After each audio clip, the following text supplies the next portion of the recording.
everyone. It's been about not quite 2 weeks since I posted my last video, so I'm doing all right. I am trying to do more. I realize that I haven't in a while, so here I am. And I was hoping to do another That Time in Rogue Trader video because I just did another session today, and I'm trying to play catch up. I'll have to do more than one. I'll have to do it over one a week to actually catch up, but so I'm starting the catch-up process. The video I did on the last one, was how they defeated the Dark Eldar surrounding this moon, and um, which was all well and good. Uh, but then they spent the next session interrogating him a little bit, and rather than go to the nearby coordinates, were just like a few star systems over, where the other Inquisitor had sent them, and they had a suspected Dark Eldar higher base of operations there. Like, they had every reason to believe it was part of that. They decided to listen to the other Inquisitor, Inquisitor Saka Lee. Yeah, they have two Inquisitors who keep sending them stuff, and he had asked them to come back to.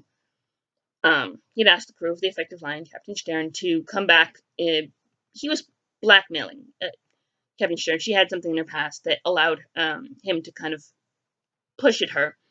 General Galsworth had some dirt on him, which is why she was able to convince him to send the captain, but the captain owed him a favor for the ship as well. So the Inquisitor had told them to come back as soon as they'd finished dealing with Captain Shaquan Jefferson and the Vengeance of St. Lucia, saving them from the warp, finding General Galsworth's brother, etc., etc. They decided not to go back, but to go to Renthok instead, because General Galsworth needed them to transport the prisoners.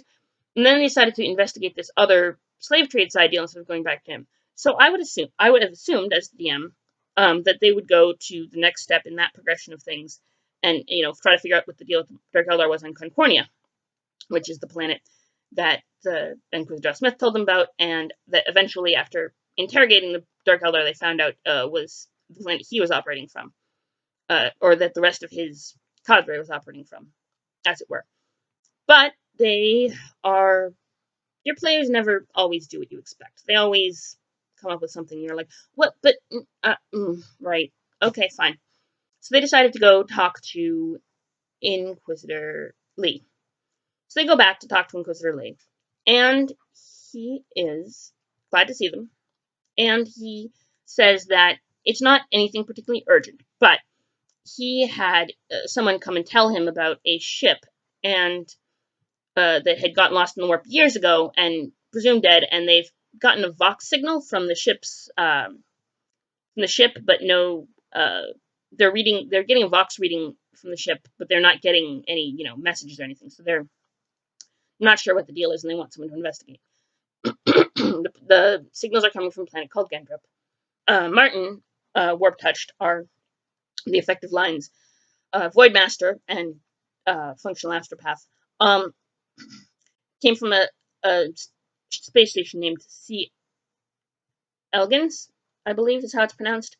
It's a reference to a bacteria of some sort, and the player named the station, and he chose that name. But that was the last place that this ship had been seen before it went to the warp. The station itself had also since gone into the warp, but I just kind of threw that in as a cookie for my player's backstory. But so they went to the planet of Genthrop, and they were to investigate what the deal was with the signal. Now, the first thing they did was talk to the orbital station around Ganthrop. The repair station on the top of the planet considers itself to be the real planet, and anyone down below to be questionable at best. And so there's very little interaction between them, but they have an understanding about letting ships from below come and go, because most of the people in below are scrap dealers. They go into the warp and they find ships that have been wrecked and bring them down for salvage and salvage parts and stuff. So they generally don't help people from the planet, but they also don't generally hinder them too much. But they know that the Effective Line isn't one of these warp tips that goes up and down from the planet all the time. So they're like, wait, who are you? Talk to the captain. They agree to let them go down. So the signal is coming from the planet itself. So they get permission from the station to stay in orbit and take a flyer down to the planet. Now, the first thing that happens when they take the flyer to the planet is they are accosted by this canine creature who, starts barking and raising a fuss, and everyone's kind of taken aback, especially Martin, who really hadn't seen dogs a lot because he didn't grow up on a planet. But Howdred had, grown up with attack dogs trained by his family, so he kind of knew a little bit about. And then someone will say, "Bessie, Bessie, easy girl." And I did describe these dogs as looking like a pit bull, about the size and shape and snout of a pit bull, but the fur pattern of one of those blue crested chihuahuas that have the kind of color of the fur. So that's what those dogs look like. It was very friendly though. Once it'd been told that they were friends, I decided, kept, riding on Martin and generally being friendly. Once they realized they weren't intruders, they were potential customers who didn't mean harm. So they talked to this guy, and he heard the ship. He went and they talked to his son, who he liked to repair communications equipment from the ships that they'd done.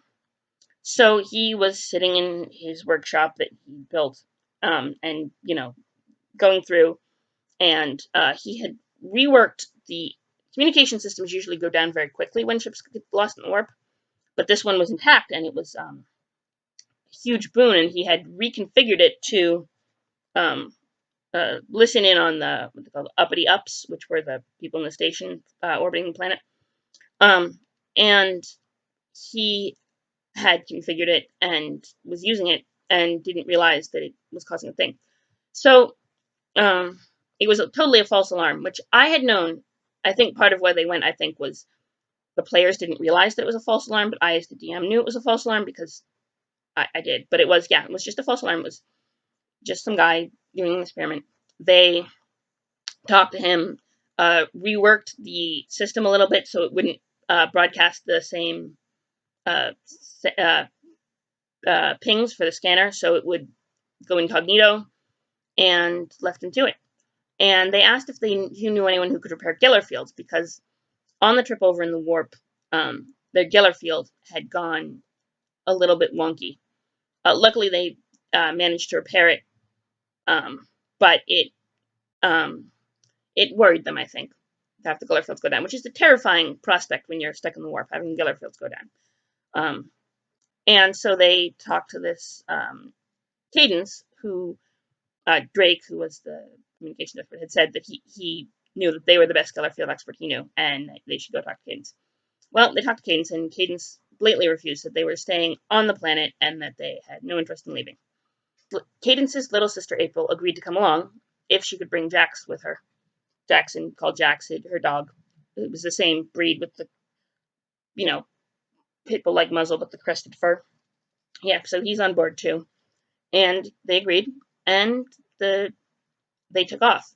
So it was a kind of quieter episode because it was a false alarm, but a little more role play. There was a couple of warp rolls. I really should start writing down more of the warp rolls. I've been trying to do that. And I had prepped Concordia, this planet, for them, and I was so excited because I did a lot of last minute prep. And they just didn't go. They did go eventually. That's another time though. And this video is, I guess, not getting as long as it could be because I'm going to cut some of it. But I do want to not make these videos too long. So, yeah, the players found out it was a false alarm. But, yeah, and they did not go where I was expecting them to go. But they did agree to go to Concordia after they figured out it was a false alarm. After sending an aspecific message to Inquisitor Lee to tell him, yeah, it's a false alarm. So they did that, headed off to Concordia, and that would be for the next episode of That Time in Rogue Trader. I'm also going to try to experiment with another videos, but we shall see how that goes. Anyway, love you guys. Thank you for listening. See you soon.